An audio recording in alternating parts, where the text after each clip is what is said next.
Bom dia, pessoal, tudo bem? Meu nome é Fabrício Aita, eu vou estar trabalhando com vocês na aula de hoje a parte de Direito Constitucional. Tá? Nós vamos trabalhar da seguinte forma.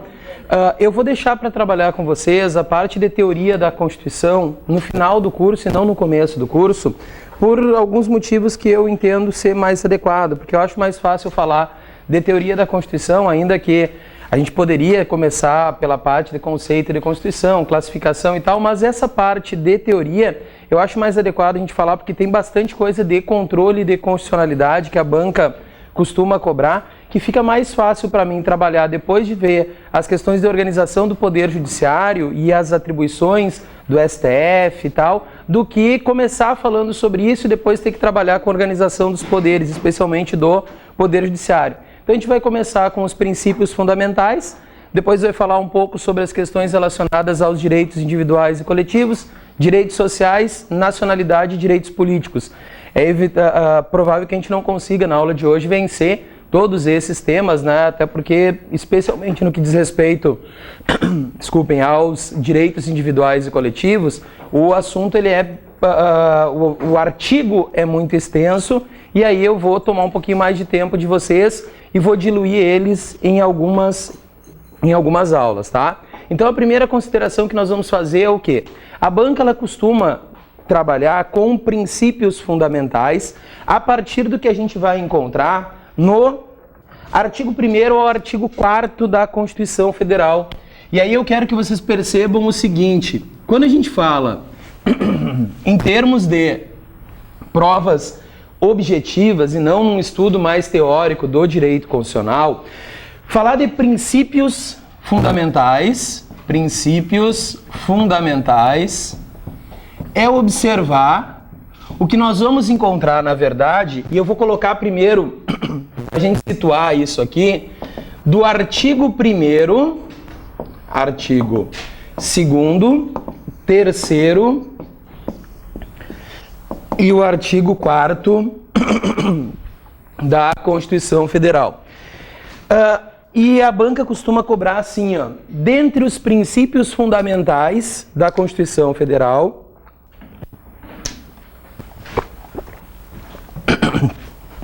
nós encontramos o quê? Olha só, dentre os princípios fundamentais nós vamos encontrar os fundamentos da República Federativa do Brasil, que eu já vou abrir para a gente colocar quais são esses fundamentos. Depois dos fundamentos, o princípio da separação dos poderes.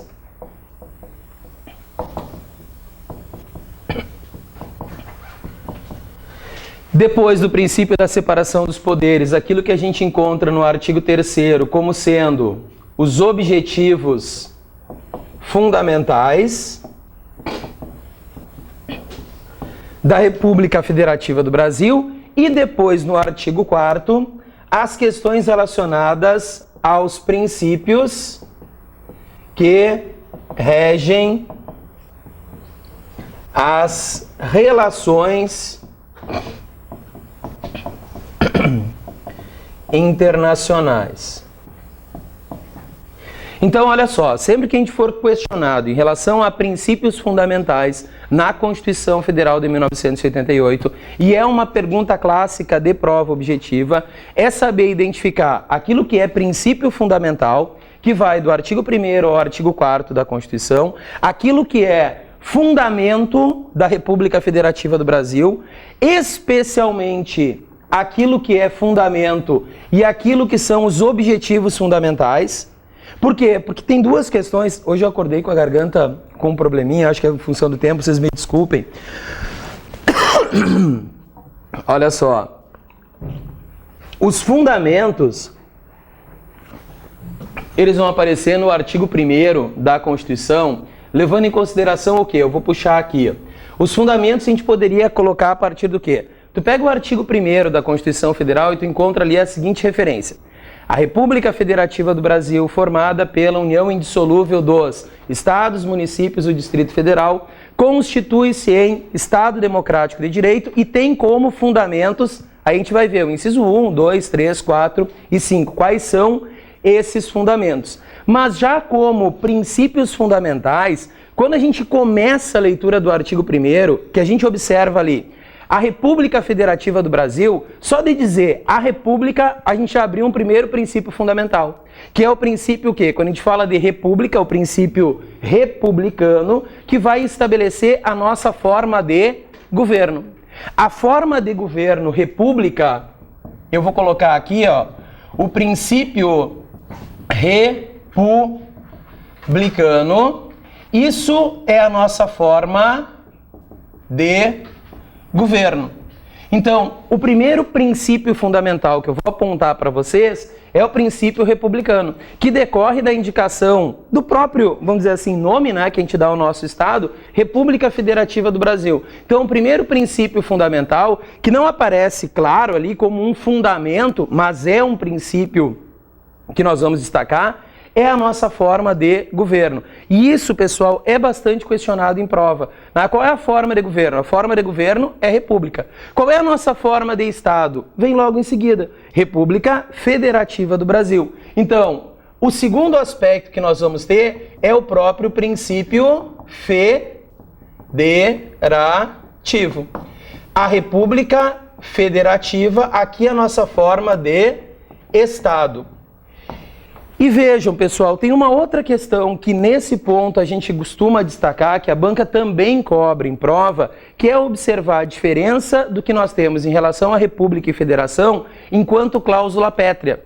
Só é cláusula pétrea a forma federativa de Estado. Se a gente for buscar lá no artigo 60 da Constituição Federal, no parágrafo 4º, quando a gente estabelece lá quais são as cláusulas pétreas, lembram disso? Quando a gente busca lá a referência em relação ao quê? É vedado deliberar emenda à Constituição tendente a abolir. O inciso 1 do artigo 60, parágrafo 4º, é o quê? Tendente a abolir a forma federativa de Estado.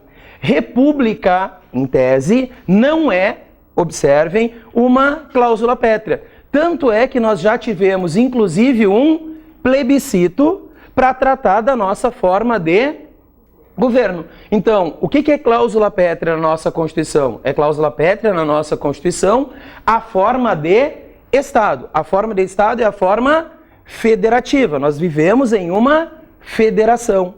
Diferente de alguns estados que se organizam como estados unitários, né? Como acontece, por exemplo, com a República Oriental do Uruguai. Então, o que nós temos? A forma de Estado, federação, ela vai ser sim uma cláusula pétrea. E também não aparece enquanto, vejam, princípio ou fundamento, mas não custaria a gente colocar uma pequena observação em relação ao quê? Em relação ao nosso sistema de governo.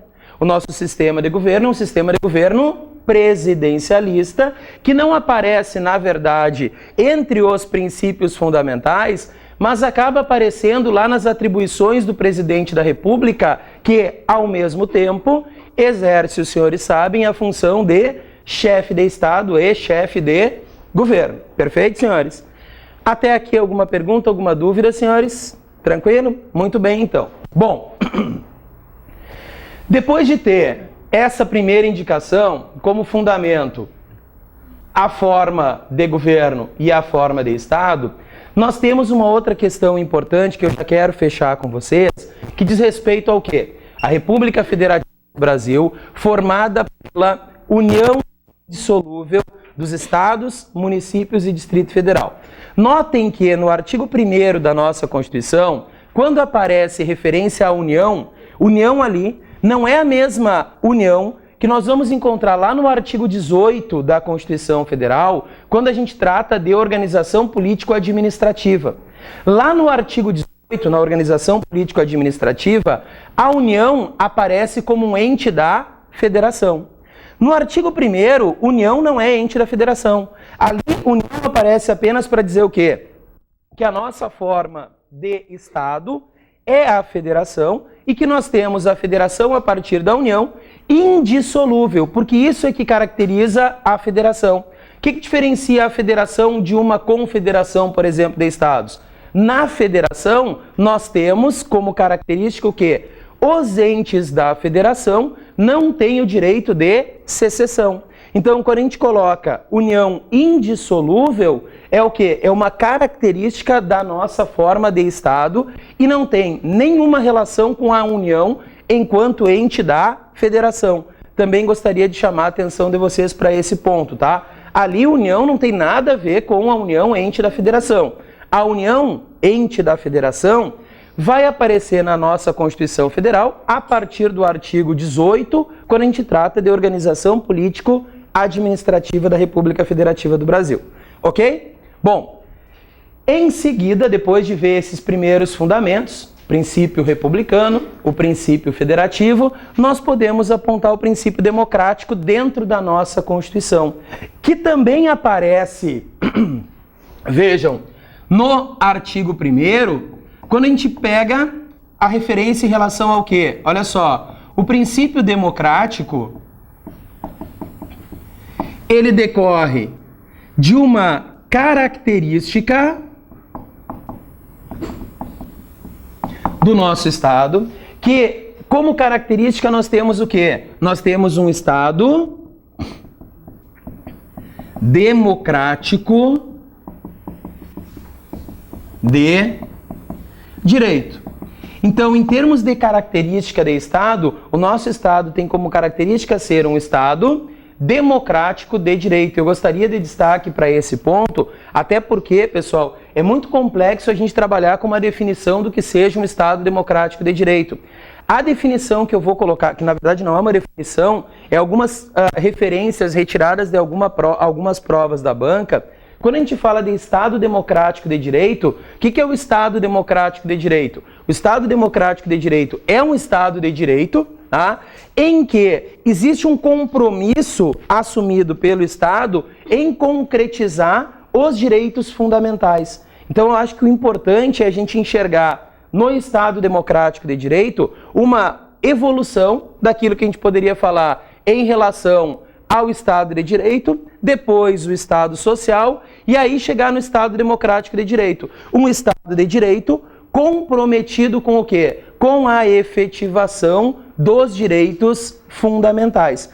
É um Estado de Direito, por quê? Porque é um Estado em que o poder do Estado fica limitado pelo direito, então não é um Estado absolutista, muito pelo contrário, né? É um Estado de Direito, mas é um Estado democrático de direito. Como Estado democrático de direito, existe um compromisso assumido pelo Estado de concretização dos direitos fundamentais. E esse compromisso assumido pelo Estado de concretizar os direitos fundamentais vai dar ao Poder Judiciário, e isso é uma outra característica decorrente desse Estado democrático de direito, acaba dando ao Poder Judiciário uma preponderância em relação aos demais poderes. Por isso que hoje, quando a gente estuda direito constitucional, a gente acaba apontando questões como o ativismo judicial, o poder dos juízes. Por quê? Porque é uma característica do Estado democrático de direito. Como existe um compromisso, vamos dizer assim, assumido com a concretização dos direitos fundamentais, as demandas que chegam ao judiciário, o judiciário acaba tendo que fazer o quê? Tendo que, muitas vezes, quase que legislar, para quê? Para poder concretizar esses direitos fundamentais estabelecidos na própria Constituição Federal. Ok, senhores? Então, fazer essa referência aqui. E junto com essa referência do Estado Democrático de Direito, já colocar para vocês que, de acordo com a Constituição, a gente fala de Estado Democrático de Direito e a gente já tem que abrir uma referência ao parágrafo único do artigo 1º, porque está dentro dessa referência ao princípio democrático, que é observar que a titularidade, o titular da soberania,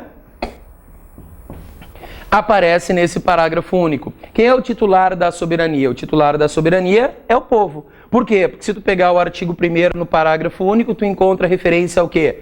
Todo o poder emana do povo, que vai ser exercitado diretamente, nos termos da Constituição, ou por meio dos nossos representantes eleitos. Então, observem que a titularidade da soberania é do povo, por isso que a gente fala de soberania popular na nossa Constituição de 1988.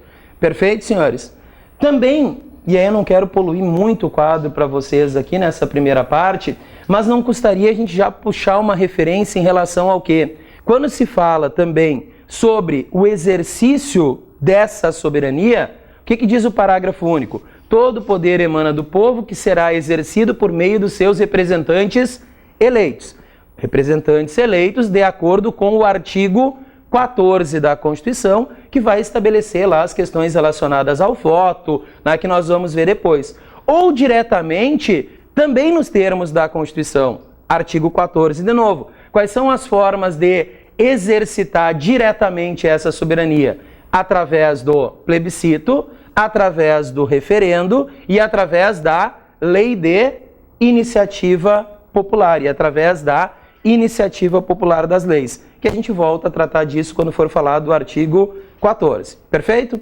Bom, feita essa primeira referência aos fundamentos, feita uma consideração sobre a separação dos poderes, o que eu pretendo colocar agora para vocês? Eu vou elencar os fundamentos e os objetivos fundamentais para chamar a atenção de vocês e tentar resolver uma questão de prova que é comum, que é quando a banca cobra o que é fundamento e o que são os objetivos fundamentais.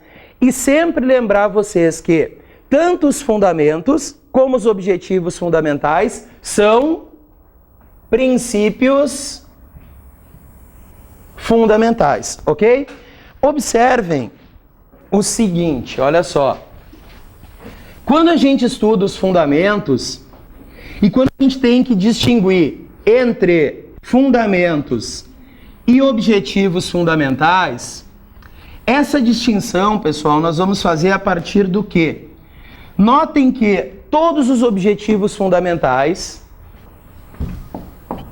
diferente do que acontece com os fundamentos, os objetivos fundamentais do artigo 3º da Constituição, todos eles são anunciados por verbos. Desde o inciso 1 do artigo 3º, construir uma sociedade livre, justa e solidária, garantir o desenvolvimento, erradicar a pobreza e a marginalização. Eu já coloco isso no quadro para vocês. Promover o bem de todos. Notem que os objetivos fundamentais, eles representam, na verdade, o quê? Os objetivos são como metas a serem alcançadas. Os objetivos fundamentais são, eu vou colocar assim, ó, uma espécie de compromisso firmado, pela República Federativa do Brasil. Vou trocar, vocês anotem compromisso, mas eu já vou chamar a atenção para uma outra expressão que são as chamadas normas programáticas, que a gente costuma apontar na nossa Constituição de 1988 a partir dessa ideia de objetivos fundamentais. Qual é a diferença que nós vamos ver lá do artigo 1º, quando traça os fundamentos, para o artigo 3º, quando ele traz os objetivos fundamentais? Qual é o nosso primeiro fundamento? O primeiro fundamento é a soberania. De fato, aquilo que eu falei antes para vocês, como República Federativa do Brasil, que é um Estado soberano, esse é um dos fundamentos da República Federativa do Brasil. Então, a soberania se apresenta como um fundamento. Assim como se apresenta como fundamento a cidadania, outro fundamento. Ainda esse que é muito importante, a dignidade da pessoa humana, o valor social do trabalho e da livre iniciativa e, por fim, o pluralismo político. Notem, pessoal, que todos os fundamentos eles aparecem sozinhos no artigo 1º. O que eu quero dizer com sozinhos? Os fundamentos, na verdade, são a base sobre a qual tu vai construir a República Federativa do Brasil. Então, os fundamentos, soberania, base. Cidadania, base. Dignidade da pessoa humana. Valor social do trabalho e valor social da livre iniciativa. E o pluralismo político são os fundamentos. Diferente do que nós vamos ver em relação aos objetivos fundamentais. Os objetivos fundamentais é aquilo que a gente pretende alcançar. E para alcançar os objetivos fundamentais, a Constituição traz ali determinados comandos. Quais são esses comandos? Olha só. Construir,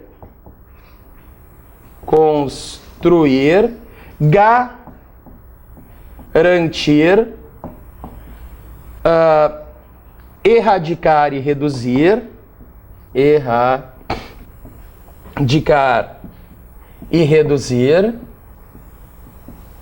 e promover o inciso 1, o inciso 2, o inciso 3 e o inciso 4 do artigo 3º. Veja, construir o quê? Construir a sociedade livre, justa e solidária. Garantir o quê? Garantir o desenvolvimento de todo o Estado, né? Garantir o desenvolvimento nacional. Erradicar o quê? Erradicar a pobreza e a marginalização. E notem nesse inciso 3, que é uma questão que a banca também formula, que há uma relação entre o inciso 3 e o inciso 4. Às vezes a gente não percebe, mas existe uma relação aqui, porque, vejam, a nossa Constituição fala em erradicar o quê? Erradicar a pobreza e a marginalização, né? Erradicar significa o quê? Terminar. Por fim, extinguir, exterminar, acabar com a pobreza e a marginalização. Então, erradicar a pobreza e a marginalização, mas apenas, vejam, reduzir as desigualdades. Por que eu digo que existe uma relação entre o fundamento, valor social do trabalho e da livre iniciativa e o objetivo fundamental de reduzir as desigualdades? Porque aqui, pessoal, a nossa Constituição estabelece um modo de produção capitalista. O modo de produção capitalista, ele convive com as desigualdades. Notem que a Constituição diz o quê? Erradicar a pobreza, erradicar a marginalização. Mas ela não diz erradicar as desigualdades, reduzir as desigualdades. Por quê? Porque o nosso modo de produção é um modo de produção capitalista. Tanto é que a partir do artigo 170 da nossa Constituição, nós vamos trabalhar com o quê? Com os princípios que regem a atividade econômica. E lá nos princípios que regem a atividade econômica, a gente costuma buscar todos esses fundamentos novamente. A gente vai falar lá nos princípios da atividade econômica, em valor social do trabalho, em livre iniciativa. Por quê? Porque há uma relação direta entre esse fundamento, valor social do trabalho e da livre iniciativa, com o inciso 3, erradicar a pobreza e a marginalização e reduzir as desigualdades. Da mesma forma, pessoal, que esse inciso 4 aqui, ó, que é um objetivo fundamental extremamente importante, que é promover o bem de todos, nós costumamos associar ele com o quê? Promover o bem de todos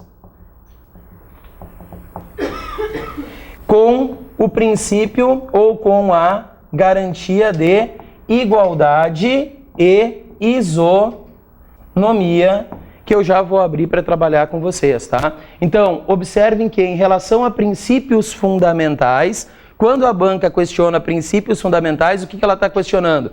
Ela está questionando do artigo 1º ao artigo 4º da Constituição.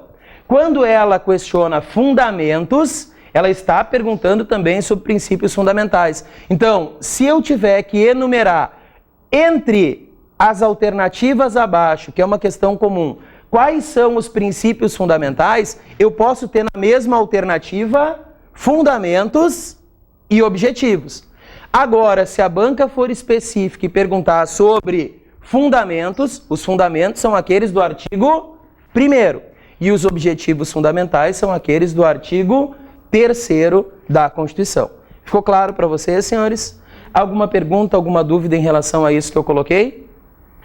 Bueno, feita essa distinção, que é muito simples, obviamente, que vocês já têm ela. Só lembrar para vocês que a gente trabalha muito com a dignidade da pessoa humana. Revendo as provas, vocês vão encontrar questões pontuais sobre a dignidade da pessoa humana. A banca tem trabalhado muito com isso, em questões que dizem respeito ao quê? A promoção da igualdade como decorrência da dignidade da pessoa humana, as próprias cotas, isso a banca tem trabalhado, das políticas afirmativas como uma decorrência do princípio da dignidade da pessoa humana, a garantia de saúde como uma decorrência do princípio da dignidade da pessoa humana. A banca trabalha com o princípio da dignidade da pessoa humana, pessoal, com esse fundamento, como quase aquilo que a gente ouve falar, se a gente pegar a doutrina do Soringo, por exemplo, né, que é um super princípio constitucional que vai permear toda a nossa Constituição. Então, é importante fazer essa referência e deixar marcado esse super princípio constitucional para vocês, ok? Bem, fechamos o artigo 1º, fechamos o artigo 3º da Constituição. Não vou abrir para falar para vocês sobre cidadania e pluralismo político, porque cidadania e pluralismo político nós vamos voltar a falar junto com o artigo 14 quando formos falar de direitos políticos, tá? Então esses dois pontos a gente trata depois. Valor social do trabalho fechei aqui, soberania, já tinha colocado que a soberania é popular. Então posso encerrar o artigo 1º e o artigo 3º e passar rapidinho para o artigo 2º, o princípio da separação dos poderes. Eu não sei se é necessário, aqui todos vocês são formados em direito, então a questão da separação dos poderes, só lembrar, pessoal, no estudo depois, função típica e função atípica de cada poder, isso não é novidade para vocês, né? As questões relacionadas à função típica, né? Cada poder com a sua função, né? O judiciário, o legislativo, o executivo, e as funções atípicas dos poderes, que são aquelas que o executivo vai exercer, que tipicamente seriam do legislativo ou do judiciário. Especialmente do executivo, tá? Porque normalmente é o que a questão de prova aparece. As funções atípicas do executivo em relação à medida provisória, né? No que diz respeito à medida provisória, na função de elaborar decretos também, os decretos do Poder Executivo, e a função também do Executivo, além de legislar, que essa é a função que a gente vai ver, a função de julgar do Poder Executivo no contencioso administrativo, tá bem? Do artigo 4º, pessoal, o que eu quero cuidado e atenção de vocês? Vejam, a República Federativa do Brasil, e eu já tinha colocado anteriormente para vocês, rege-se nas relações internacionais pelos seguintes princípios. Eu não vou pontuar todos eles para vocês aqui, porque não é necessário, mas chamar a atenção de vocês para alguns deles aqui, especialmente do artigo 4º, inciso 10, a concessão de asilo político. Eu quero chamar a atenção para esse ponto para poder relacionar a um outro elemento do artigo 5º. Vejam que o artigo 4º, inciso 10, trata da concessão de asilo político dentre os princípios que regem a República Federativa do Brasil nas relações internacionais. Vou abrir aqui para vocês isso porque eu quero algumas considerações. Artigo 4º, no inciso 10, a concessão de asilo político. O que nós temos de importante dentro da Constituição para falar de asilo político? Na verdade, dois pontos do artigo 5º da Constituição. Tanto no artigo 5º, o inciso 51, como o inciso 52. O que nós temos no inciso 51 do artigo 5º? A questão da extradição. A nossa Constituição já coloca lá no artigo 5º, 51, que nós não vamos ter, olha só, em relação ao brasileiro, sempre importante destacar isso aqui, eu já quero trazer desde agora. O brasileiro nato não será extraditado em nenhuma hipótese. O brasileiro naturalizado, esse aqui pode ser extraditado. Então, em relação à extradição, nós temos o quê? Brasileiro nato? Nunca.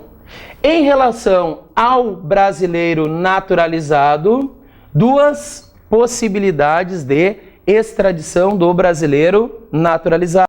Vocês lembram? O brasileiro naturalizado, em caso de crime comum, desde que esse crime comum seja praticado antes da naturalização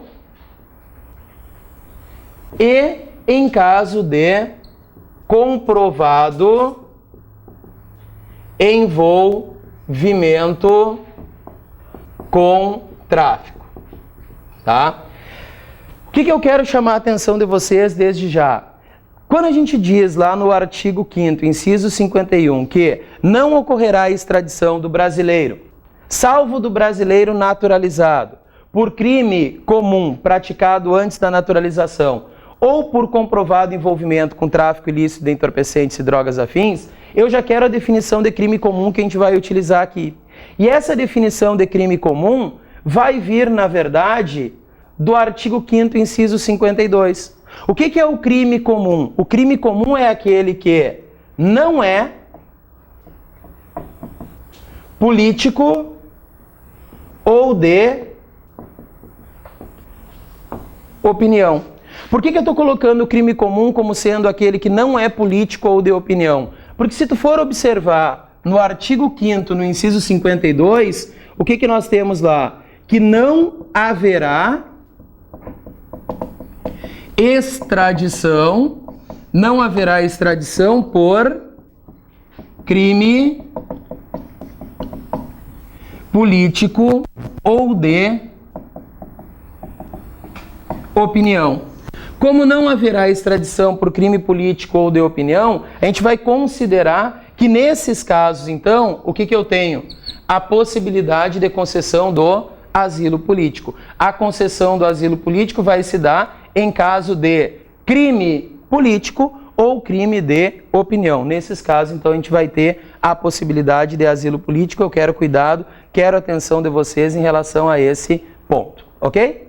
De resto, o que nós vamos ter no artigo 4º como princípio das relações internacionais? Independência nacional, não tenho o que eu explicar para vocês, não tenho o que falar para vocês, se não lembrar vocês que a independência nacional do artigo 4º, inciso 1, da mesma forma que a autodeterminação dos povos, inciso 1, inciso 3, a não intervenção, inciso 4, a igualdade entre os estados, inciso 5, olha o que eu falei então. Falei da independência nacional, falei da autodeterminação dos povos, inciso 1, inciso 3, a não intervenção e a igualdade entre os estados, esses primeiros incisos que eu falei para vocês, e eu peço que vocês destaquem, o 1, o 3, o 4 e o 5, estão diretamente relacionados com o fundamento da soberania.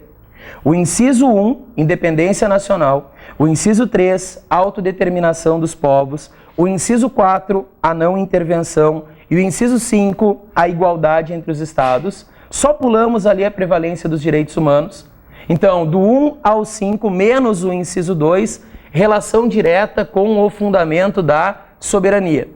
Enquanto que, senhores, o inciso 2, prevalência dos direitos humanos, e poderíamos pegar depois as questões relacionadas à defesa da paz, solução pacífica dos conflitos, repúdio ao terrorismo e ao racismo e a própria concessão de asilo político, pessoal, esses estão relacionados com um outro fundamento, que é o fundamento da dignidade da pessoa humana.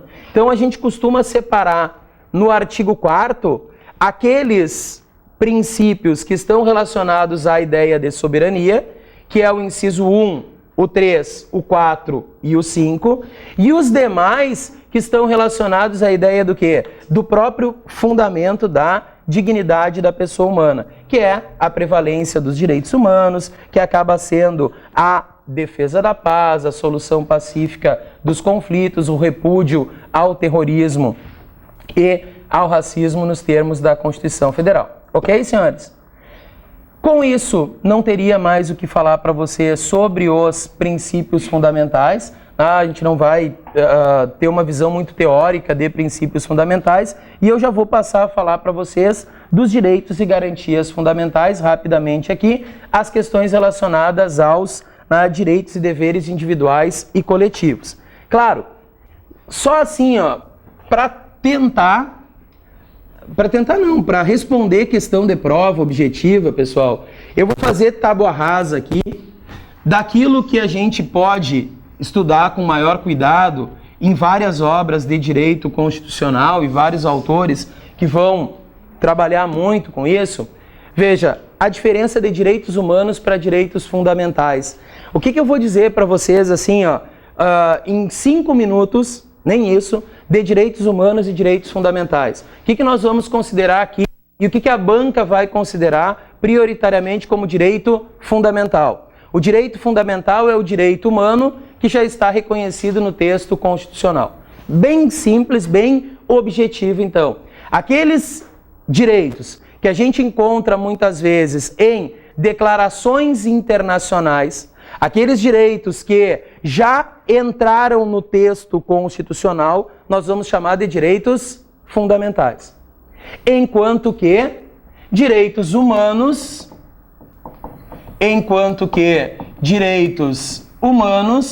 nós vamos trabalhar como sendo que direitos humanos são aqueles que a gente encontra normalmente, e eu vou colocar assim, declarações internacionais, no direito internacional. E alguns autores vão dizer, pessoal, em relação a esses direitos humanos, que eles não precisam sequer ser reconhecidos em uma declaração internacional. O direito humano é aquele direito que a gente reconhece para todo e qualquer membro da espécie humana. Isso é direito humano. Quando esse direito humano é reconhecido em um texto constitucional, a gente fala de direitos fundamentais. Os direitos fundamentais seriam, olha só, veja, é difícil a gente trabalhar com questões complexas procurando simplificar ao extremo. Mas o que nós teríamos então? Os direitos fundamentais seriam os direitos humanos positivados na Constituição Federal. Então, aquilo que a gente já encontra positivado na Constituição Federal, nós vamos dizer o quê? Bom, isso é direito fundamental. Direito fundamental, então, ele está positivado na Constituição. O direito humano, ele pode, vejam bem, estar na Constituição. Não dá para dizer que o direito à vida não é um direito humano, é evidente que é. Mas, vejam, os direitos humanos, eles já existiam e já eram reconhecidos como tal, mesmo antes de serem reconhecidos nos textos constitucionais. Perfeito? E claro, a gente já tem isso de uma forma corrente, né? Que os direitos fundamentais, o catálogo, e aí o professor Ingo Sarlet trabalha muito com essa questão, né, da delimitação do catálogo de direitos fundamentais na Constituição, ele não se esvai no artigo 5º da Constituição. Nós vamos encontrar direitos fundamentais, né, esparramados por toda a Constituição, da mesma forma que a gente vai encontrar na Constituição alguns direitos que parecem fundamentais, que não teriam necessariamente essa condição. Isso a banca não trabalha, tá, pessoal? A FGV não entra... a FCC não entra nessas minúcias, né? Trabalha muito mais com as questões relacionadas a essas duas distinções apenas, tá?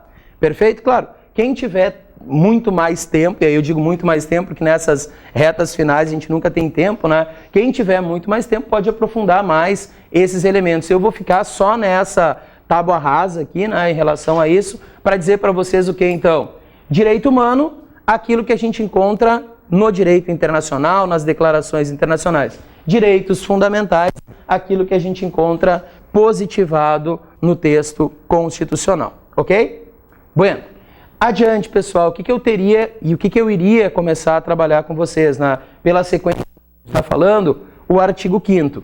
Eu não vou dar atenção ao artigo 5º agora, inciso por inciso, porque a maioria de vocês já conhece o artigo 5º, né? Seria amassante pegar inciso por inciso. Então eu só vou lembrar vocês algumas questões importantes do caput do artigo 5º que eu gostaria de atenção em relação ao quê? Lembrem que nas últimas provas da banca, a gente tem encontrado de novo uma questão que já é uma questão antiga, que é em relação ao quê? Observem, pegou o artigo 5º, todos são iguais perante a lei. Primeiro, distinguir no artigo 5º, pessoal, que quando ele diz todos são iguais perante a lei, e logo em seguida ele vai falar do direito à igualdade, há uma diferença em relação à igualdade formal e à igualdade material. É uma questão batida em prova, mas eu quero cuidado de vocês em relação a isso. Olha só, todos são iguais. Essa igualdade aqui é igualdade em sentido formal.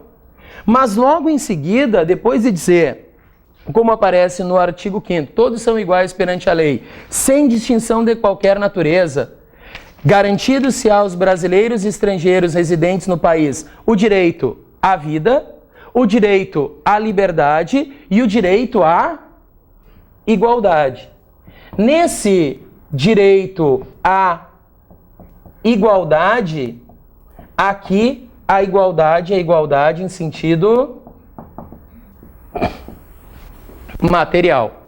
Enquanto aqui a igualdade é apenas perante a lei, aqui a igualdade é igualdade material. Essa igualdade material é a igualdade que vai fundamentar o quê? E eu quero cuidado e atenção, porque a banca trabalha justamente com isso. Essa igualdade material é que vai assegurar as políticas afirmativas. As políticas afirmativas, pessoal, todas elas acabam sendo fundamentadas na ideia do quê? Da igualdade material. Sejamos a favor ou contra as políticas afirmativas, como, por exemplo, a política de cotas, né? A política de cotas é uma política afirmativa que tem fundamento no artigo 5º no que diz respeito ao quê? A igualdade material. Tratar quem inicialmente é igual de forma diferente para dar uma condição de acesso à efetiva igualdade. Pessoal, essa primeira referência à igualdade, tranquilo? Igualdade formal, igualdade material, quero cuidado, quero atenção de vocês. A próxima referência, que eu acabei passando batido na leitura, é o artigo 5º em relação ao quê? Brasileiros e estrangeiros residentes no país. Primeiro, pessoal, os direitos do artigo 5º, aquilo que nós vamos encontrar no artigo 5º, são direitos para os brasileiros, são direitos para os estrangeiros e especialmente, vejam, não é só para o estrangeiro residente no país. O direito à vida, o direito à liberdade, o direito à igualdade, o direito à propriedade, o direito à segurança são direitos para o brasileiro e para o estrangeiro residente ou não residente. Então, o estrangeiro não residente tem o mesmo direito à vida que o estrangeiro residente no país. Se não, alguém que estivesse passando pelo país, que estivesse em trânsito, por exemplo, não teria o direito à vida, que é um absurdo, né? Não tem como não ter assegurado a ele também o direito à vida, os direitos básicos do artigo 5º da Constituição. Agora, pessoal, muito cuidado. Por quê? Porque os direitos do artigo 5º, mesmo que ali diga, são garantidos aos estrangeiros residentes, nem todos, né? Exemplo de direito que consta no artigo 5º, que não é assegurado para o estrangeiro, ainda que residente no país. Pergunto para vocês, ação popular, quem é que pode propor a ação popular? A ação popular é a ação de quem? A ação popular é a ação do cidadão. Pergunto, o estrangeiro é cidadão? Não, não é e nunca vai ser. Por quê? Porque o estrangeiro, ele é o quê? Se nós formos buscar lá no artigo 14 em relação ao estrangeiro, o estrangeiro ele é inalistado. Como o estrangeiro não pode se alistar como eleitor, o estrangeiro nunca vai ser cidadão. Então a ação popular, é um exemplo de direito, a ação popular é um exemplo de direito que não está acessível ao estrangeiro. Seja o estrangeiro residente ou não residente no país. E aí tem uma questão de prova, pessoal, muito comum, que é dizer o quê? Pegar vocês pelo contrário, né? Tentar derrubar o candidato pelo contrário. Primeiro, diz ali que, e a gente sabe, que os estrangeiros não residentes têm os mesmos direitos do estrangeiro residente. Isso não se discute. Agora, todos os direitos do artigo 5º são assegurados aos estrangeiros residentes? Não. Exemplo, a ação popular. A ação popular é um direito que não é assegurado ao estrangeiro, ainda que residente. E eu poderia ir além. O direito à propriedade. O direito à propriedade, via de regra, é assegurado ao estrangeiro. Mas se nós formos estudar um pouco mais a fundo, e isso não interessa para a prova de vocês, se nós formos ver a Constituição, com mais cuidado no que diz respeito lá aos meios de comunicação, a gente sabe que um estrangeiro, ainda que residente, ele não poderá ser proprietário de uma empresa de difusão de rádio, imagens. Por quê? Porque isso é um direito dos brasileiros natos ou naturalizados há mais de 10 anos. Então, o próprio direito à propriedade, que é assegurado de um modo geral a todos, no que diz respeito ao estrangeiro, ele sofre restrições. Então tem que tomar muito cuidado com essa afirmação de questão de prova. Os direitos do artigo 5º são assegurados a todos os estrangeiros? Os direitos são assegurados a todos os estrangeiros. Agora, os estrangeiros têm assegurado todos os direitos do artigo 5º? Não. Por quê? Porque alguns não se aplicam ao estrangeiro. Perfeito, senhores? Entenderam isso? Isso é uma questão que é recorrente em prova e eu quero a atenção de vocês. E a última dessa primeira parte que eu quero chamar a atenção é em relação à segurança. Cuidado, que quando o artigo 5º trata de segurança, ele não está falando de segurança pública, ele não está tratando de segurança pública. A segurança do artigo 5º, senhores, percebam, é segurança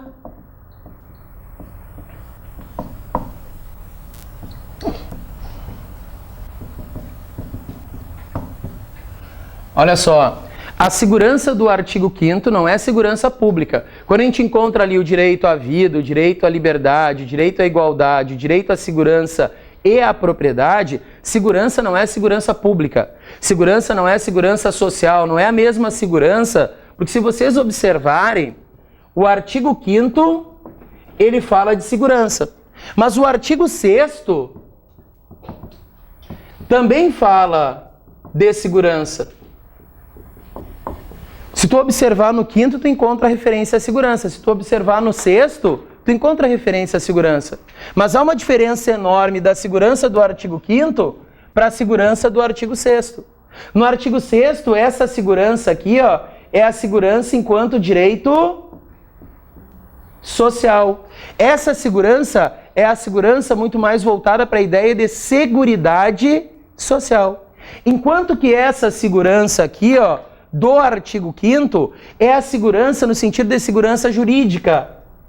Por exemplo, do inciso 2 do artigo 5º, o princípio da legalidade. O princípio da legalidade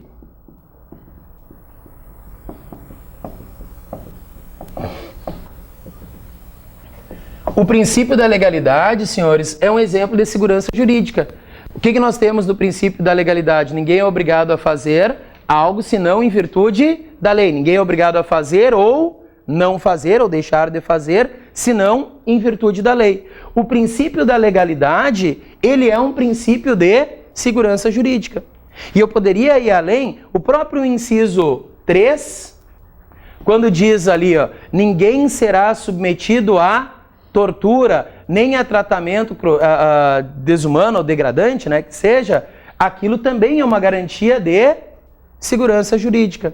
Quando a gente vai adiante e pega lá a anterioridade da lei penal que a gente encontra na nossa Constituição, né? Não há crime sem lei anterior que a defina, nem pena sem prévia cominação legal. Isso é o quê? Segurança jurídica. Quando a gente pega a irretroatividade da lei penal, a lei penal não retroagirá, salvo para beneficiar o réu.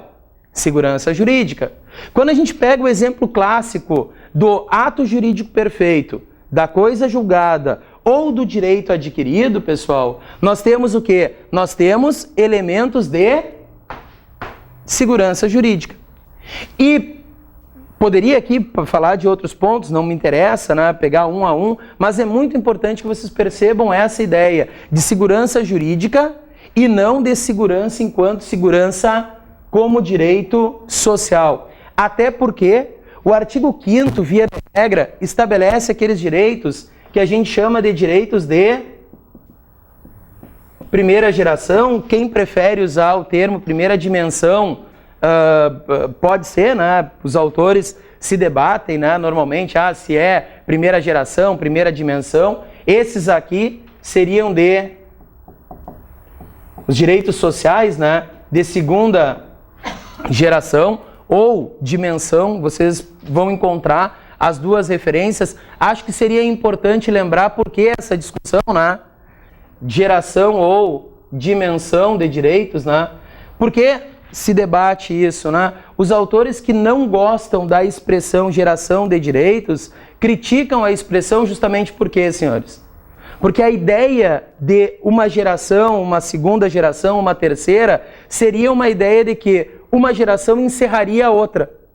E, na verdade, quando a gente fala de direitos, como, por exemplo, os direitos individuais, os direitos sociais, a gente costuma dizer que eles coexistem, né?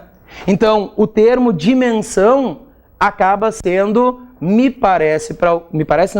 acaba sendo para alguns autores mais adequado do que falar de geração de direito. Eu estou mostrando para você só o ponto de crítica, né? Que é onde vai se discutir. Olha, quem não usa o termo geração de direito e prefere usar o termo dimensão, prefere por quê? Porque quando se fala de geração, normalmente uma geração põe fim à outra. E quando se fala de dimensão, tu tem o quê? Uma coexistência desses direitos, que seriam direitos também, isso não custa a gente lembrar, aquela relação que se faz da primeira geração, da segunda geração e depois da terceira geração com a Revolução Francesa, né? A questão da liberdade, primeira geração, da igualdade, segunda geração, e a terceira geração, que eu não coloquei aqui no quadro para vocês, que seriam os direitos, né, coletivos, os direitos culturais, os direitos difusos, que seriam na terceira geração ou terceira dimensão, que estariam relacionados com a ideia de solidariedade ou fraternidade, como a senhora coloca. Também não custaria a gente abrir aqui uma referência à terceira geração ou terceira dimensão, que seria da fraternidade ou de solidariedade. Que esses aqui são os direitos mais, vamos dizer assim, os mais novos, os modernos. Claro, hoje tem autores que trabalham com quarta geração de direitos, quinta geração de direitos, mas nas provas, via de regra, o que a gente encontra é primeira geração ou dimensão, segunda geração ou dimensão, terceira geração ou dimensão. E só para lembrar vocês que na primeira geração, na geração da liberdade, pessoal, também se fala de igualdade, tá? Mas há uma diferença da igualdade na primeira dimensão para a igualdade na segunda dimensão, na segunda geração. Na primeira, essa igualdade é aquela igualdade do todos são iguais perante a lei. É igualdade formal. Na segunda geração, na geração dos direitos sociais, essa igualdade é a igualdade material. É aquela que vai tratar iguais como iguais e diferentes de forma diferente. Perfeito? Acho que com isso a gente consegue encerrar essa primeira parte do artigo 5º, eu não vou entrar inciso por inciso neles, e aí já vou partir para os direitos sociais, depois a gente retoma o artigo 5º naquilo que eu considero mais importante para vocês. Perfeito, senhores? Até então, alguma pergunta, alguma dúvida do que a gente está trabalhando aqui? Não? Bem, artigo 6º, pessoal. infelizmente, vocês têm que lembrar todos os direitos sociais do artigo 6º. Tá? Tem que pegar o artigo 6º ali e ver quais são todos os direitos sociais. Tem aqueles macetes para lembrar isso, não sei se vocês... Eu fico sempre constrangido quando coloco esses macetinhos aqui no quadro e tal, mas eu vou colocar para vocês. Vocês lembram do Edu mora ali, o Sadi trabalha lá e o Assis prossegue preso? Não? Então vamos com essa... vou dar uma... vocês só não fiquem... Quem conhece ou quem já viu, quem sabe decora melhor. Mas eu confesso para vocês que às vezes na prova a gente tem alguma... uma bengalinha que ajuda também. E eu uso de várias formas isso, né? Para decorar e para responder questão do tipo, né? Dentre as alternativas abaixo, qual aponta direitos sociais? Isso é corriqueiro na prova, né? E aí perder uma questão dessa maneira é lamentável, que a gente não pode, que é uma questão fácil, né? O que nós temos ali? Ó? Eu coloco assim, ó. Edu, pode ser de várias formas, mas mora ali. Saul trabalha lá. E o Assis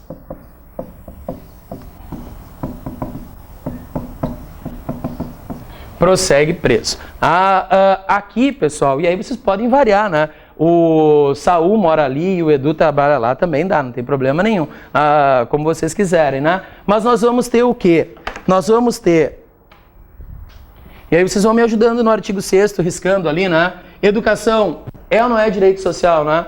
Educação é direito social. Então, referência à educação. A moradia também é direito social. Então, a educação, a moradia, a gente fechou.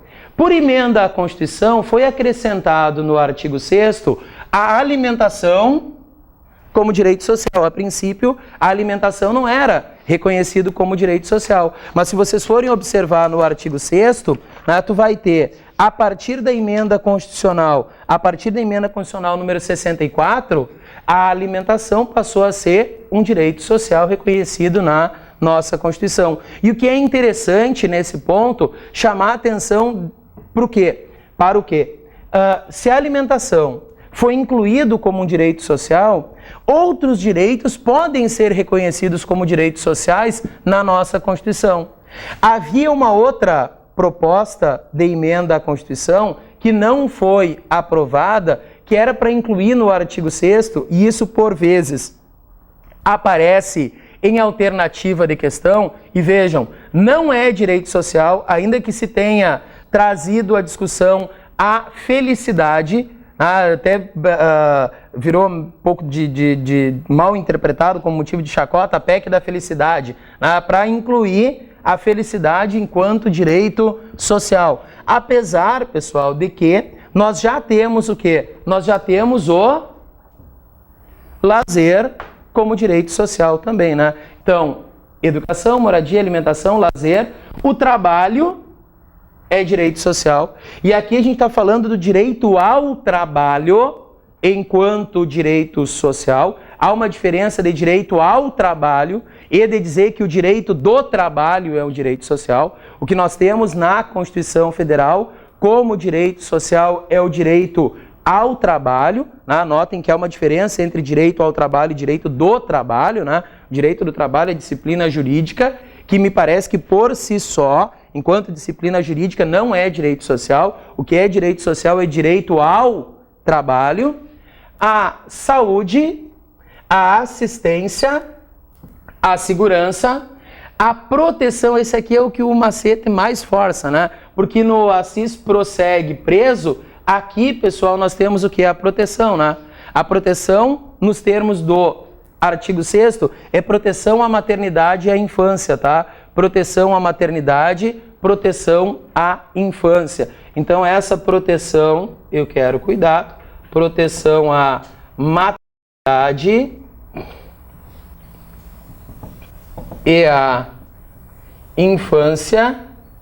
De novo aqui, a questão da segurança aparece, né? E a previdência social. Aqui a gente fechou os direitos sociais, os direitos que nós temos no artigo 6º da Constituição. Então, educação, moradia, alimentação, saúde, trabalho, lazer, assistência social, né? A proteção à maternidade e à infância, a segurança e a previdência social. Ok? Alguma pergunta, alguma dúvida, senhores? Não? Muito bem, não contem para ninguém que eu coloquei isso no quadro para vocês, tá? Muito bem, mas asseguro para vocês que ajuda bastante a responder questão de prova, nos otimiza o tempo, né? A gente fica mais fácil de responder e fechar a questão com isso, tá? Do artigo 7º, pessoal, por mais que o artigo 7º da Constituição, eu gosto muito de trabalhar com ele, porque no artigo 7º a gente tem questões de direito do trabalho específicas ali, né? Eu gosto muito do direito do trabalho também, mas eu não vejo muito sentido a gente destacar elementos do artigo 7º para vocês ficar pensando do artigo 7º, direitos dos trabalhadores. Eu vou rapidamente, em máximo 30 minutos, pontuar algumas coisas para vocês do artigo 7º, que são questões de prova importante. A mais importante, pessoal, é a prescrição. O que mais aparece em prova, né, quando não é específica de direito constitucional para direito, vamos dizer assim, para tribunais, que a banca faz também provas de tribunais, especialmente para TRT, né? A gente tem várias provas da FCC para TRT. Lá eles trabalham muito com o artigo 7º. Na prova para vocês isso não deve aparecer muito, mas a prescrição sempre é importante. E aí o que vocês precisam lembrar da prescrição trabalhista? Qual é o prazo de prescrição da ação trabalhista? A ação trabalhista prescreve em quanto tempo? 2 anos ou 5 anos? Sempre lembrar, a ação trabalhista prescreve em 5. A ação trabalhista prescreve em 5 anos. Não esqueçam isso. A ação trabalhista prescreve em 5 anos, limitado a 2 anos após extinção do contrato de trabalho. Vejam, o prazo de prescrição da ação trabalhista, ele conta a partir do momento que eu tenho a lesão. Porque é sempre da lesão que inicia a pretensão. A prescrição trabalhista tem que ser vista a partir do momento que eu tenho o quê? Que eu tenho uma lesão. Então, imaginem que eu tenho a lesão aqui. E a lesão ocorre como regra durante o contrato de trabalho. Estando em vigor o contrato de trabalho, a ação trabalhista prescreve em 5 anos. A ação trabalhista prescreve em 5 anos. Agora, no momento, senhores, que eu tenho a extinção do contrato de trabalho, no momento que eu tenho a extinção do contrato de trabalho, esse prazo, ele é limitado a 2 anos após a extinção do contrato de trabalho. Cuidado, as bancas procuram trabalhar com esses elementos de várias formas, mas é sempre importante a gente destacar. A ação trabalhista prescreve em 5 anos, limitado a 2 anos após a extinção do contrato de trabalho. E quem está com o artigo 7º vai destacar o inciso 29, olha ali, ó, ação quanto aos créditos resultantes da relação de trabalho com prazo prescricional de 5 anos. A ação com prazo prescricional de 5 anos para os trabalhadores urbanos e rurais até o limite de 2 anos após a extinção do contrato de trabalho. Então, 5 anos limitado a 2 anos após a extinção do contrato de trabalho. O artigo 7º, no inciso 29, senhores, é muito importante, quero cuidado, quero atenção de vocês. Assim como também quero atenção especial para as questões de trabalho do menor, no artigo 7º. Também é muito importante que vocês destaquem o artigo 7º no inciso 33. Da mesma forma que a gente falou aqui, ó, do 29, eu quero atenção com o inciso 33 em relação ao trabalho do menor. Lembrem, pessoal, a partir de que momento inicia a capacidade de trabalho do menor? De acordo com a Constituição Federal, a capacidade de trabalho do menor inicia a partir dos 14 anos de idade. É proibido qualquer trabalho ao menor de 14 anos. a partir de 14 anos, depois a gente faz a leitura do artigo da forma como ele foi estabelecido, não originariamente, porque ele foi alterado por emenda à Constituição, mas é a partir dos 14 anos que inicia a capacidade de trabalho para o menor, na condição de aprendiz. Trabalho como empregado, ou vejam, qualquer outra forma de trabalho que não seja na condição de aprendiz, somente a partir dos 16 anos. A partir dos 16 anos é que inicia a capacidade de trabalho para o menor que não seja na condição de aprendiz. Então, para que ele seja empregado, ele tem que ter 16 anos. Mas ele continua podendo ser aprendiz, não há nenhum impedimento. Por quê? Porque ele pode ser aprendiz, de acordo com a lei que regula o trabalho do aprendiz, ele pode ser aprendiz até os 24 anos de idade. Não há uma limitação aos 18 anos. O que acontece é o quê? É que aos 18 anos, nós vamos ter a plena capacidade para o trabalho. Plena capacidade para o trabalho só aos 18 anos de idade. E vejam, por que eu digo a plena capacidade para o trabalho? Porque o menor de 18 anos, seja como empregado a partir dos 16, seja como aprendiz a partir dos 14 anos, o menor de 18 anos é proibido de realizar trabalho insalubre, perigoso e noturno. Então, fica proibido, vedado, o trabalho insalubre, o trabalho perigoso e o trabalho noturno, qualquer trabalho insalubre, perigoso e noturno ao menor de 18 anos. Aí eu pergunto para vocês, e para ser estagiário? Questão do estágio, por exemplo, ele pode ser estagiário com 14 anos de idade? O que vocês acham? Não. Só a partir dos 16. Por quê? Porque estágio também é um tipo de trabalho. O único trabalho permitido ao menor de 16 anos, pessoal, o único trabalho permitido ao menor de 16 anos é na condição de aprendiz. Observem o que nós temos no inciso 33. Proibição de trabalho noturno, perigoso ou insalubre aos menores de 18 anos. Está assim no quadro, Olha o que eu coloquei ali. Proibido o trabalho perigoso, insalubre ou noturno ao menor de 18 anos. E de qualquer trabalho aos menores de 16. E de qualquer trabalho aos menores de 16. Salvo na condição de aprendiz a partir dos 14 anos. Então, a partir dos 14 anos ele pode trabalhar como aprendiz, ele não pode ser estagiário, ele não pode ter qualquer outro tipo de trabalho. Isso acaba repercutindo também no que diz respeito à legislação de previdência social, para que ele possa ser considerado como um contribuinte, como um segurado da previdência social a partir dos 16 anos de idade. Ok, senhores? Tranquilo? Bom, eu teria só que lembrá-los do seguinte. A gente, quando dá uma olhadinha no artigo 7º da nossa Constituição, a gente vê que existem alguns blocos de direitos ali, O primeiro bloco de direito, é interessante que do inciso 1 ao inciso 3, nós temos ali referências ao encerramento do contrato de trabalho. O inciso 1, no que diz respeito à proteção da relação de emprego contra a despedida arbitrária ou sem justa causa.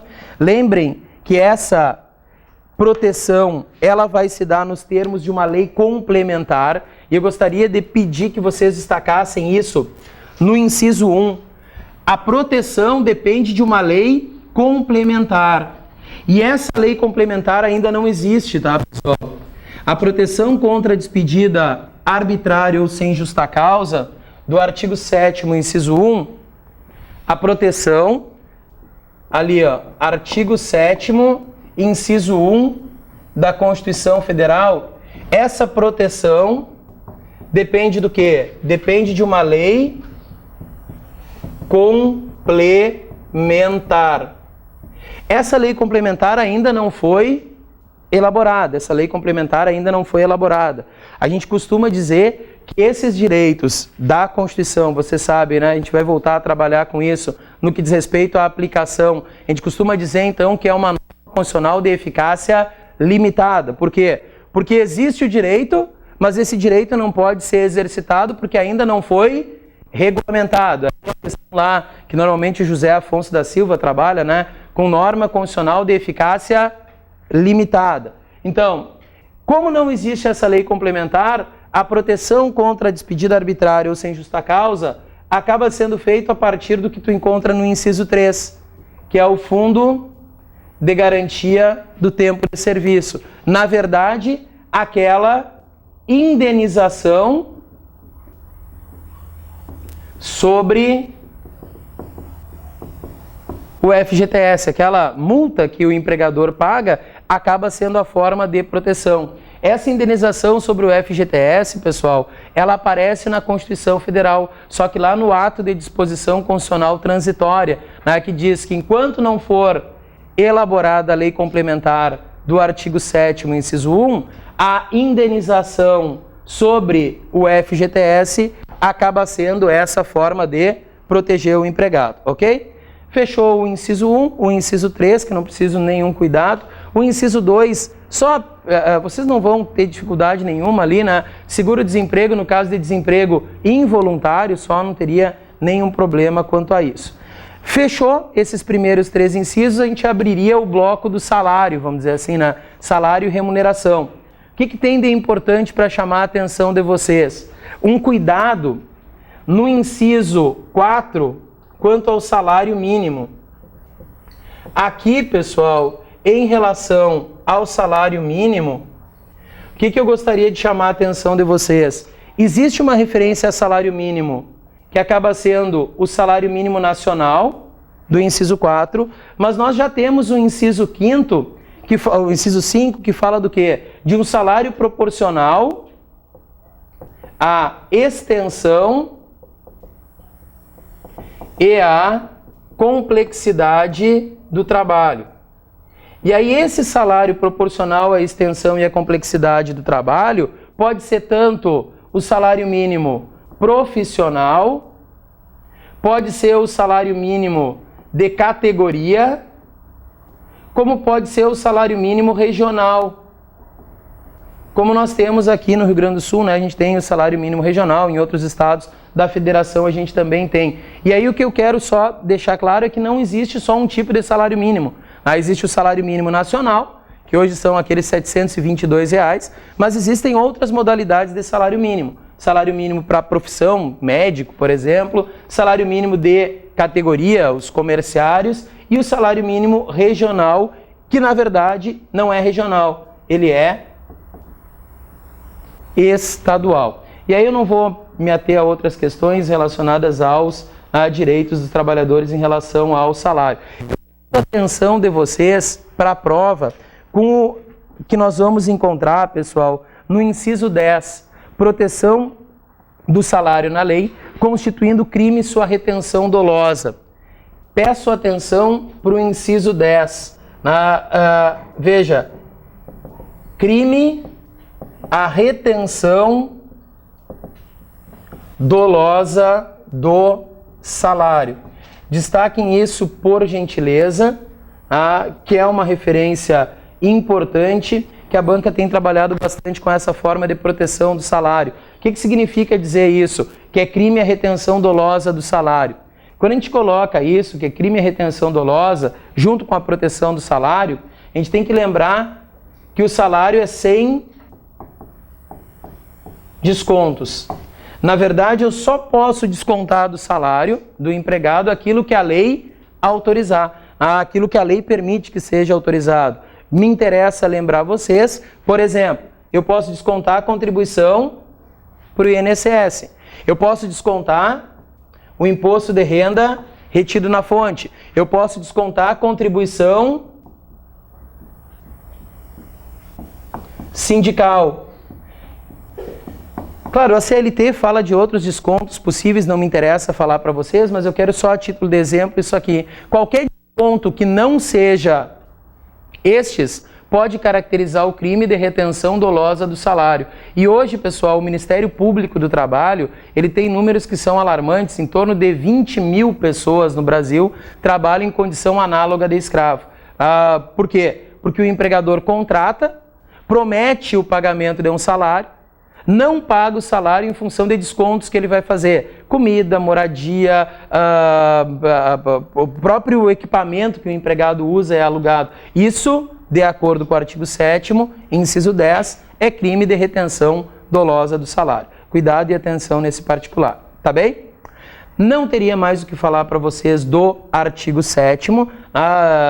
Não acho que para a prova de vocês isso seja uma questão muito importante. O artigo 7º que eu coloquei é o mais importante. Claro, pessoal, é importante que vocês leiam todo o artigo 7º, que vocês vejam ele. Eu é que não vou pegar inciso por inciso aqui com vocês para ficar apontando todos os incisos do artigo 7º, porque seria ridículo, por exemplo, dizer para vocês que o empregado tem direito a 13º salário.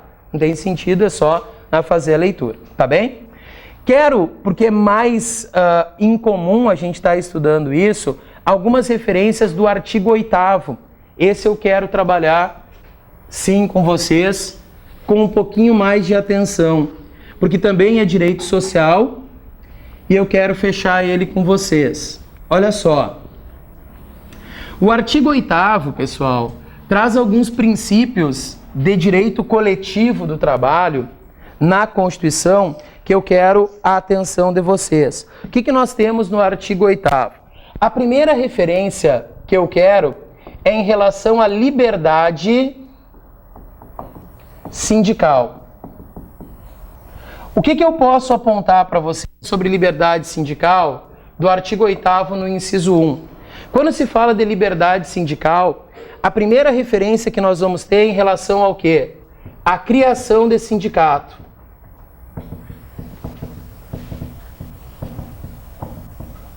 Da mesma forma que acontece com as associações, que a nossa Constituição diz que é livre a associação para fim lícito, sendo vedada a associação de caráter paramilitar, lembra disso? Está lá no artigo 5º, então, né? É livre a associação para fim lícito, sendo vedada de caráter paramilitar, nós temos a liberdade para a criação de sindicato. Me ajudem lembrando que a criação de sindicato, ela não depende de autorização estatal. A criação de sindicato não depende de autorização estatal. Entretanto, artigo 8º, inciso 1, pessoal, é necessário o registro,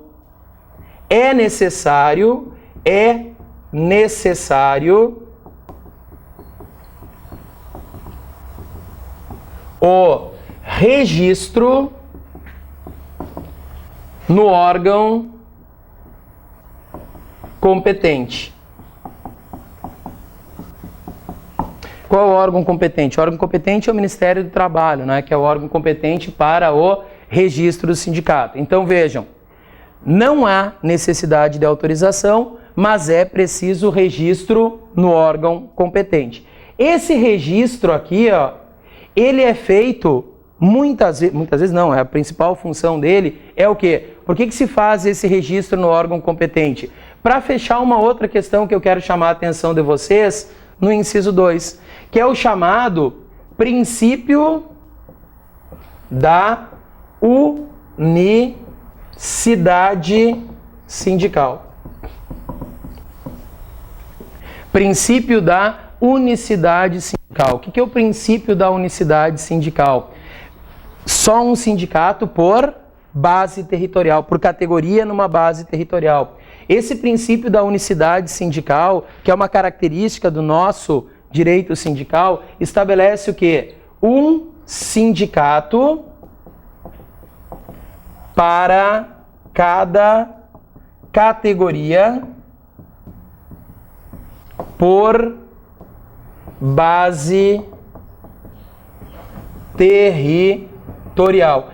Pessoal, eu estou priorizando o artigo 8º e não o 7º, porque eu sei que o 7º ele é corriqueiro.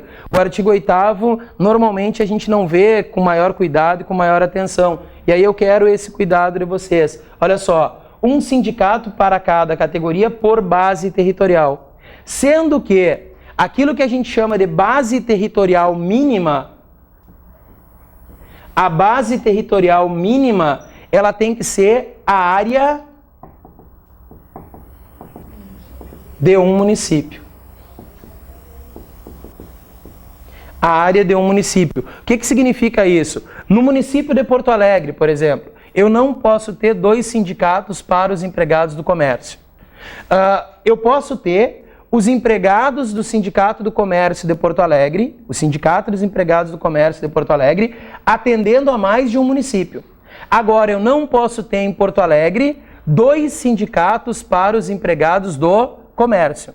O mesmo eu diria em relação à construção civil, o mesmo eu diria em relação a qualquer categoria. É um sindicato para cada categoria por base territorial. E a base territorial mínima vai ser a área de um município. Ok, senhores? Também me ajudem destacando no inciso 1 mais 2 questões relacionadas à liberdade sindical. Do inciso 1, a não intervenção e a não interferência estatal no sindicato. Destaquem no inciso 1, partezinha final dele ali, pessoal, que a liberdade sindical, ela também tem a ver com a não intervenção e não interferência, não intervenção e não interferência do Estado no sindicato. Os sindicatos, eles têm a liberdade no que diz respeito à criação e também a liberdade do seu funcionamento. A liberdade sindical é liberdade de funcionamento dos sindicatos, ok? Com isso a gente fecha o inciso 1, fecha o inciso 2. Do inciso 3 do artigo 8º, a minha preocupação seria chamar a atenção de vocês para a substituição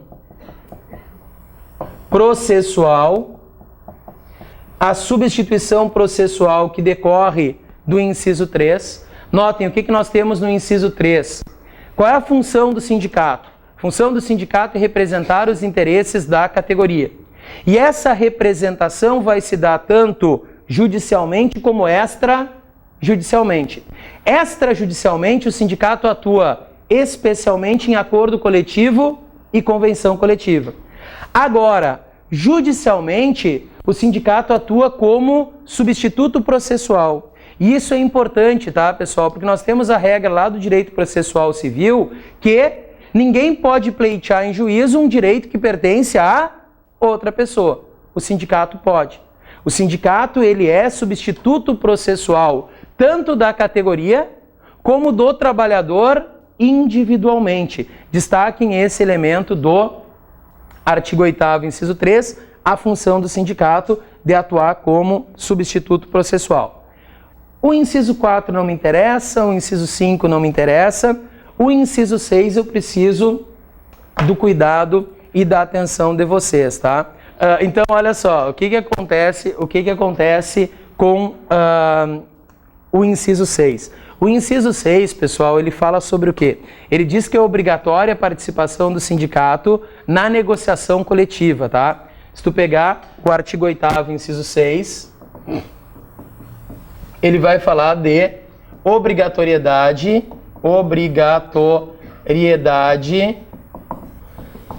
da participação do sindicato em negociação coletiva.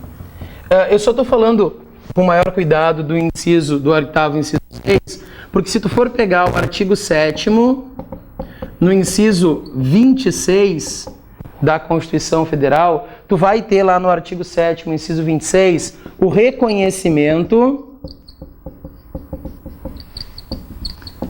do quê? Dos acordos e convenções coletivas.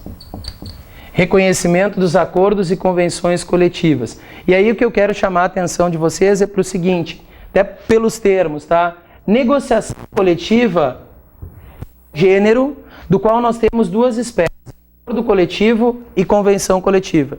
E aí, se tu for conjugar o artigo 8º, inciso 6, com o artigo 7º, inciso 26, tu vai ter o quê? Que é obrigatória a participação do sindicato não só na negociação coletiva, como obviamente é obrigatória a participação do sindicato no acordo coletivo e na convenção coletiva. Porque acordo coletivo é uma espécie... Acordo coletivo é uma espécie de negociação coletiva. Convenção coletiva é uma espécie de negociação coletiva. Que não interessa para vocês saber a distinção entre acordo e convenção coletiva. Esse cuidado vocês não precisam ter. O que é um acordo? O que é uma convenção? Mas o que vocês precisam perceber? Que é obrigatória a participação do sindicato, tanto no acordo como na convenção coletiva. Perfeito? Que são formas de negociação coletiva pelo que determina o artigo 8º, inciso 6. E para fechar o artigo 8º, vocês poderiam me dizer, no inciso 8, quando é que inicia a estabilidade do dirigente sindical? E eu quero cuidar de atenção disso. Quando é que inicia a estabilidade do dirigente sindical? Registro da candidatura, muito bem. E ela vai até quando essa estabilidade, senhores? Não. Lê direitinho aí para mim, diz onde é que termina a estabilidade. Ela começa, e eu concordo com vocês, ela começa no registro da candidatura. Tá? Artigo 8º, inciso 8. Ela inicia no registro da candidatura. A estabilidade do dirigente sindical, artigo 8º, inciso 8 da Constituição Federal, inicia no registro da candidatura. E a minha pergunta para vocês foi, e essa estabilidade vai até quando? Tá, então a pergunta é objetiva, você não veio me enrolar. Veja, vai até quando essa estabilidade? Inicia com o registro da candidatura e vai até quando? Não. Inicia com o registro da candidatura, está escrito aí, vai até quando? Tu me disseste quase isso. Tá, então até quando que vai? Até a eleição. A estabilidade vai até a data da eleição. Por quê? Porque com a eleição nós podemos ter duas coisas, né? Veja, eu estou sendo chato com isso, mas a banca trabalha dessa forma, tá, pessoal? A estabilidade vai do registro da candidatura até a data da eleição. É até a data da eleição. Por quê? Porque se ele for eleito, aí sim, né? Se eleito, ainda que, isso é importante, ainda que suplente, mas somente se eleito, aí nós vamos ter estabilidade até, como vocês falaram, né? Que eu estou chateando vocês aqui, mas é importante isso. Se eleito até um ano após o